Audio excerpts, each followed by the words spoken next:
चलिए, पिछली क्लास में मतलब पिछले क्लास जो हमने ली थी उसमें हमने क्या पढ़ा था? प्रीपोजिशन, है ना। आप सभी ऑनलाइन वाले सारे बच्चे सभी क्लास के वीडियो डले हुए हैं, प्लेलिस्ट में आप जा करके देख सकते हैं, जीरो टू हीरो करके होगा, उस प्लेलिस्ट में सारी क्लास डली हुई है, आप एक एक करके सारी वीडियो देख सकते हैं। आज जो हमारा है वो है प्रीपोजिशनल वर्ब। हमने इससे पहले कौन सा पढ़ लिया था? प्रीपोजिशन पढ़ लिया था। आज हम पढ़ेंगे क्या? Prepositional verb. चलिए स्टार्ट करते हैं कि प्रीपोजिशनल वर्ब होता क्या है। प्रीपोजिशंस का मतलब पता है ना? प्रीपोजिशन का मतलब क्या है कि ऐसे वर्ड जो किसी भी ऑब्जेक्ट की, किसी भी चीज की क्या करे, एक उसका पोजीशन बताए कि वो है कहां पे। रिलेशन भी बोल सकते हो आप, जैसे मैंने डेफिनेशन में रिलेशन लिखवाया था, अभी मैंने पोजीशन बोल दिया तो ये चौंक गई। अब जैसे ये मार्कर है, अगर मैं बोल दूं कहां पे है ये, ऑन जो आपने वर्ड लिया वो क्या है? प्रीपोजिशन है, तो पोजीशन ही तो बता रहा है इसकी कहां पे, यहाँ पे ऑन है, ऑन द सरफेस है किसी चीज के। तो प्रीपोजिशनल वर्ब जो है वो समझो कैसे है। प्रीपोजिशनल वर्ब क्या होता है उससे समझने से पहले आपको समझना पड़ेगा कि इसका स्ट्रक्चर कैसा होता है। इसका स्ट्रक्चर है, पहले एक वर्ब आएगा, मतलब कि एक काम आएगा, और उसके बाद एक प्रीपोजिशन आएगा। क्लियर? इसका स्ट्रक्चर में एक और चीज याद रखना है कि preposition always has an object. अब बात आता है, ध्यान से सुनना, मैं कह रहा हूं प्रीपोजिशन, मैं ये नहीं कह रहा हूं प्रीपोजिशनल वर्ब। हम बात कर रहे हैं प्रीपोजिशन की। जो आपने प्रीपोजिशन पढ़ा था, इन, ऑन और एट पढ़ा था ना, और भी ढेर सारे प्रीपोजिशन पढ़े थे। कहता है कि इन सभी प्रीपोजिशंस के क्या होते हैं, इनके पास हमेशा कोई ना कोई ऑब्जेक्ट होता है। लेकिन इस प्रीपोजिशनल के पास क्या होगा? डायरेक्ट ऑब्जेक्ट होगा। क्या होगा? डायरेक्ट ऑब्जेक्ट होगा। और ये हम प्रीपोजिशनल को अलग नहीं कर सकते। ध्यान से सुनना, अभी थोड़ा बहुत नहीं समझ आ रहा होगा क्या बोल गया मैं, कि प्रीपोजिशन को कैसे अलग नहीं कर सकते। प्रीपोजिशन के पास एक ऑब्जेक्ट होता है, इसमें डायरेक्ट ऑब्जेक्ट होता है। तो ऑब्जेक्ट क्या हमने पढ़ा था ना ऑब्जेक्ट वाले चैप्टर में, एक होता है डायरेक्ट ऑब्जेक्ट, एक होता है इनडायरेक्ट ऑब्जेक्ट। तो इस प्रीपोजिशनल में डायरेक्ट ऑब्जेक्ट, इनडायरेक्ट ऑब्जेक्ट दोनों हो सकता है, लेकिन इसमें सीधा सीधा क्या होता है? डायरेक्ट ऑब्जेक्ट होता है, इसमें इनडायरेक्ट ऑब्जेक्ट नहीं होता। क्लियर? अब चलो, प्रीपोजिशनल को, प्रीपोजिशनल वर्ब जो होते हैं उनको सेपरेट नहीं किया जा सकता, यानी अलग नहीं किया जा सकता। फॉर एग्जाम्पल के लिए मैं बताऊं,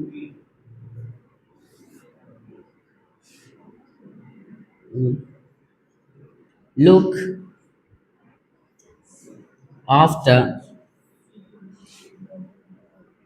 the baby, look after the baby. अब देखो यहां पे लुक क्या है? एक वर्ब है। प्रीपोजिशन क्या हो गई? Verb and preposition, verb and preposition, prepositional verb. अब समझ आया? क्लियर हुआ?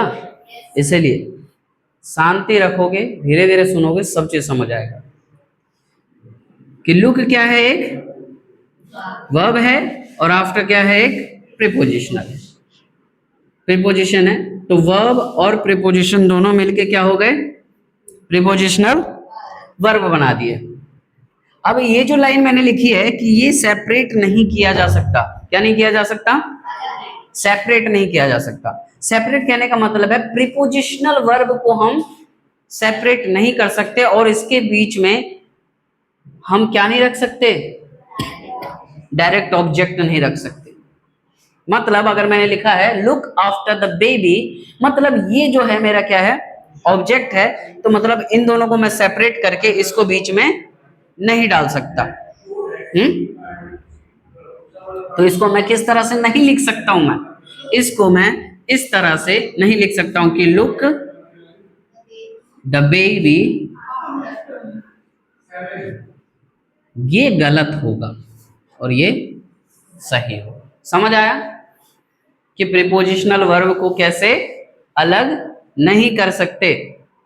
आई होप इतना समझ आया। चलो फटाक से नोट डाउन करो। हाँ, एक चीज और समझ लेना, सॉरी यहाँ पे मिस्टेक हो गई थी। प्रीपोजिशनल वर्ब में मैंने जो पढ़ा है बहुत सारे बच्चों को नहीं समझ आएगा ये लाइन कि ऑब्जेक्ट क्या होता है। देखो, काम का भार जिस पे पड़ता है उसको क्या कहते हैं? ऑब्जेक्ट करते हैं। अब काम का भार कैसे पड़ता समझना। I am playing football. अब देखो मेरा काम क्या है?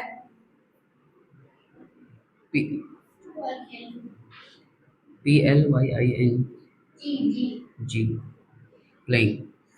आई एम प्लेइंग, ये मेरा काम क्या है? खेलने का काम है। तो ये काम, खेलने का काम किस पे हो रहा है? किस चीज पे हो रहा है? फुटबॉल पे। तो फुटबॉल मेरा क्या हो गया? ऑब्जेक्ट हो गया। अब बात आती है कि ऑब्जेक्ट दो प्रकार के होते हैं। एक पे देखो, काम का डायरेक्ट एक्शन, काम का जो है, जो भी हम काम करते हैं, जो भी हम एक्शन करते हैं, उस एक्शन को डायरेक्ट जो रिसीव करेगा, एक्शन को डायरेक्ट जो रिसीव करेगा उसे हम क्या बोलेंगे? Direct object. क्या बोलेंगे? Direct object. एक होगा इनडायरेक्ट ऑब्जेक्ट। ऑब्जेक्ट दो प्रकार के होते हैं। ऑब्जेक्ट कितने प्रकार के होते हैं? दो प्रकार के, एक डायरेक्ट और दूसरा इनडायरेक्ट ऑब्जेक्ट होता है। डायरेक्ट ऑब्जेक्ट में एक्शन को जो सीधा सीधा क्या करेगा? रिसीव करेगा, यानी कि पहले वो एक्शन को रिसीव करेगा, फिर देखा जाएगा कि दूसरा उसी एक्शन को या दूसरा रिसीव कर रहा है या नहीं कर रहा है। ठीक है, जैसे आई am playing football in the garden में फुटबॉल खेलते हैं, ग्राउंड।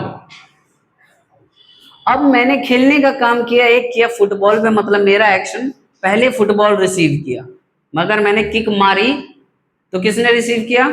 फुटबॉल ने। दूसरा, मैं कहाँ खेल रहा हूं? तो ग्राउंड में। तो ये ग्राउंड मेरा इनडायरेक्ट ऑब्जेक्ट हो गया और ये डायरेक्ट ऑब्जेक्ट हो गया। ये मैंने पढ़ाया था। Very good. तो मेरे हिसाब से डायरेक्ट और इनडायरेक्ट ऑब्जेक्ट में कंफ्यूजन नहीं होना चाहिए, यानी कि प्रीपोजिशन के पास क्या होता है? एक ऑब्जेक्ट होता है। वो डायरेक्ट भी हो सकता है, इनडायरेक्ट भी हो सकता है। प्रीपोजिशनल वर्ब में क्या होता है? इसके पास डायरेक्ट ऑब्जेक्ट होगा और प्रीपोजिशन को अलग नहीं किया जा सकता। चलिए चलिए आगे देखिए, ये आजू बाजू रखा रहता है। चलिए आगे देखते हैं कि कुछ प्रीपोजिशनल वर्ब्स के मैंने कुछ एग्जांपल्स लेके आए, उसका देखो। प्रीपोजिशनल वर्ब्स मैंने बताया कि इसमें एक प्रीपोजिशन होता है, दूसरा वर्ब होता है। तो बताओ बिलीव क्या है? बिलीव क्या है? ये क्या है? ये क्या है? ये क्या है? ये क्या है? ये क्या है? चलो very good. Verb preposition, verb preposition, verb preposition, है ना? इजी था। अब इन्हीं प्रीपोजिशनल वर्ब की कुछ मीनिंग समझो कि बिलीव इन हम कब लगाते हैं? बिलीव इन हम तब लगाएंगे have faith in the existence of, यानी कि हम बिलीव तब लगाते हैं जब कोई भी चीज एग्जिस्ट करती हो और उसमें हमारा विश्वास हो, तो हम बोलते हैं कि believe in, believe in, believe in. अब एग्जांपल देख लो, जैसे कैसे? आई बिलीव इन गॉड, मैं भगवान में विश्वास रखता हूं। तो अब यहां पे देखो, ये मेरा जो बिलीव इन मैंने यहां लिखा है, ये क्या है? प्रीपोजिशनल वर्ब है। और ये क्या है? Direct object. मैंने क्या बोला था कि डायरेक्ट ऑब्जेक्ट किसको कहते हैं? जो एक्शन को क्या करे? सीधा रिसीव करे। तब एक्शन को, मेरा कौन सा एक्शन है? भरोसा करने का, है ना? इस भरोसा करने के एक्शन को कौन रिसीव कर? सीधा गॉड पे। I believe in God. तो यहां पे क्या हो गया? एक डायरेक्ट ऑब्जेक्ट हो गया। तो हमने बोला आई बिलीव इन गॉड। दूसरा है लुक आफ्टर। ध्यान से देखना इसको। लुक आफ्टर का मतलब क्या होता है? आपको ये मे भी नया वर्ड मिल जाए या आप पहले से जानते भी हो। लुक आफ्टर का मतलब क्या होता है? Take care of. Take care of मतलब किसी का ध्यान रखना। जैसे आप घर से बाहर जाते हो या तो आपके पास पेट वेट होता है, कोई पेट होता है, तो हम क्या करते हैं, उसको हम पड़ोस वाले को दे देते कि आप संभालिएगा। तो वहां पे आप ये प्रीपोजिशनल वर्ब का यूज कर सकते हो। जैसे please take care of my pet. अब वो पेट आपका कुछ भी हो सकता है। Please look after my pet. तो लुक आफ्टर का मतलब क्या हो गया, ध्यान रखना, टेक केयर ऑफ, किसी चीज का ध्यान रखना। आप ये भी लगा सकते हो, जरूर नहीं है please take care of my pet या please look after my pet, ये दोनों ही यूज कर सकते हो। याद होगा जब मैंने एक बार एक्ट करवाया था तो उसमें लुक आफ्टर था, है ना, याद है? नहीं, छोड़ो, जान दो। इसी का यूज करते कैसे, he is looking after the dog, मतलब वो क्या कर रही है, वो क्या कर रहा है, देखभाल कर रहा है। किसका कर रहा है? तो यहाँ पे इस सेंटेंस में बताओ वर्ब क्या है? Very good, after. Direct object है डॉग। तो वर्ब और प्रीपोजिशन मिला के क्या बन गया? Prepositional verb. और एक और last example, take care, take about, sorry, talk about. Talk about का मतलब डिस्कस करना। टॉक अबाउट का मतलब क्या हो गया? किसी भी चीज के बारे में बात करना। जैसे अगर आप हाँ दोस्त के बारे में बात करते हैं या किसी मन पसंदीदा चीज के बारे में बात करते हैं तो हम क्या करते हैं, टॉक अबाउट। किसके बारे में बात हो रही है तो हम डिस्कस करके ही बात करते हैं ना। चल, तो यहाँ पे एक एग्जांपल मैंने लिखा है, did you talk about me, did you talk about me. Did you को आप ऐसे भी पढ़ सकते हो, डिड यू, हाँ did you talk about me और did you talk about me, talk about me. तो यहाँ पे बताओ वर्ब क्या है, वर्ब क्या है, प्रीपोजिशन क्या है और डायरेक्ट ऑब्जेक्ट क्या है, मी। समझ आया?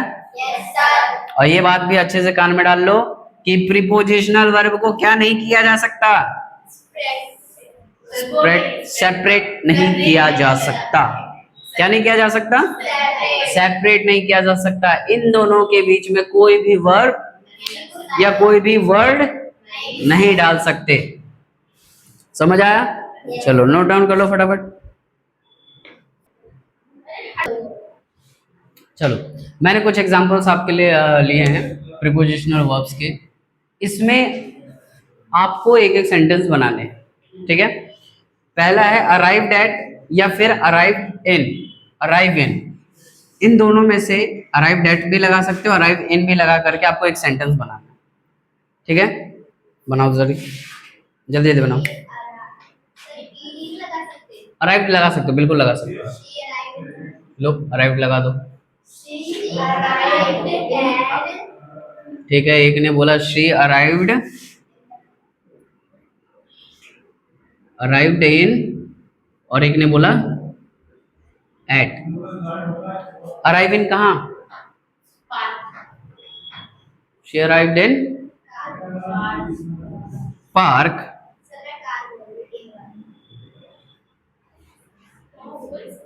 पार्क। एट का यूज करते हुए बताओ। शी अराइव्ड एट, जल्दी बताओ।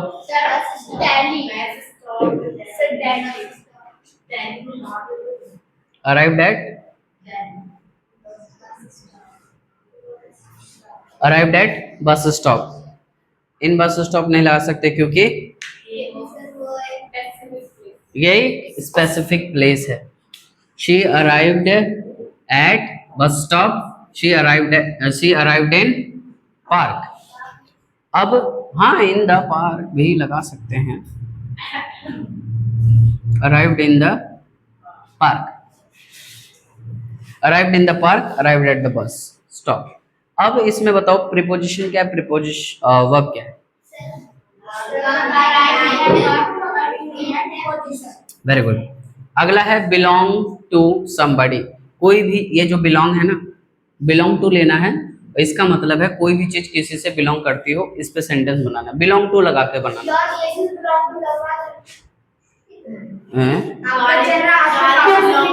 ठीक, okay okay. Car belong to me, बिल्कुल। This car belongs to me. ठीक है, और कोई चीज?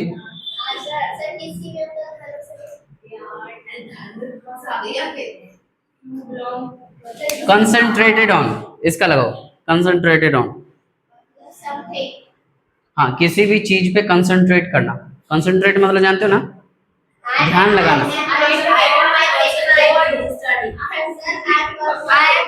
One by one, one by one.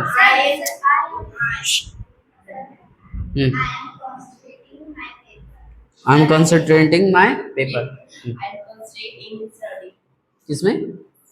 Study. तुम? I concentrate on my drawing. ठीक है, आई कंसंट्रेटेड ऑन लगाना था। आई कंसंट्रेटेड ऑन स्टडी भी लगा सकते हैं।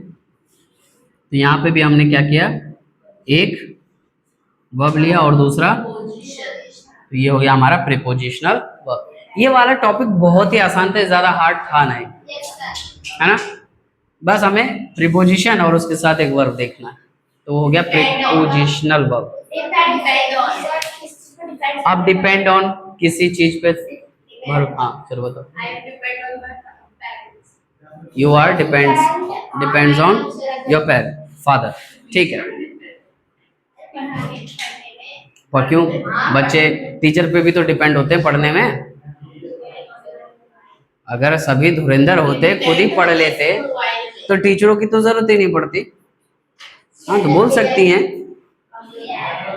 चलो बहुत बढ़िया, डिपेंड्स ऑन हो गया। चलो नोट डाउन कर लो। इससे भी एक सेंटेंस आपने बनाया क्या? क्या बनाया? आई के साथ एम लगेगा ही नहीं। डिपेंड, हाँ, डिपेंड ऑन माय पेरेंट्स।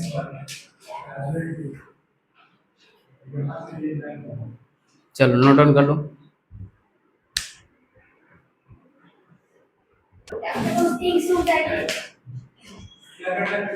यहाँ पे ये थोड़ा हो गया पूरा। इसके बाद जो हम करेंगे, इसके कुछ एग्जांपल्स मैं लिख के दूंगा, वो करेंगे नेक्स्ट वीडियो में। अभी तो फिलहाल इतना काफी है आपके लिए। पार्ट टू डाल दूंगा, एग्जांपल्स दूंगा, उस पर आपको सेंटेंस बनाने होंगे होमवर्क से। ठीक है, बाकी मिलते हैं नेक्स्ट वीडियो में, और तब तक के लिए आप चैनल सब्सक्राइब कर लें। Bye bye.